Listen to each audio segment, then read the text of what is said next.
How to close Access Bank account.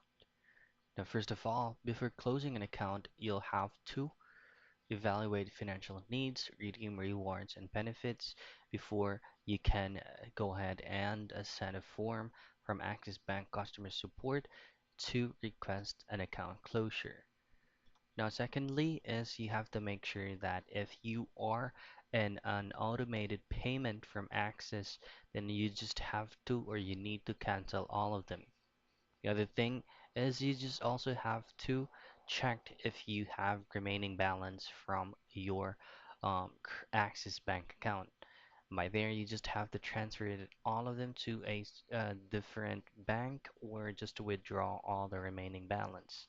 And then if you have like a negative amount from your Axis Bank account, then you just have to pay all of them, or you just have to just settle your outstanding dues or outstanding balances if you have any loans from Axis Bank so that you're eligible to submit a closure form.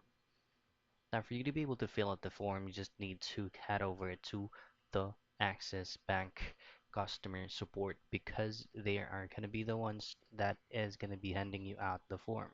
So just go to their official site and just click on the logo that's your AHA here, and then just have a request to get a closure form, and then just submit and attach the necessary requirements needed so that you will be closing the account without any problems. And that's pretty much it. That's how you close your Access Bank account.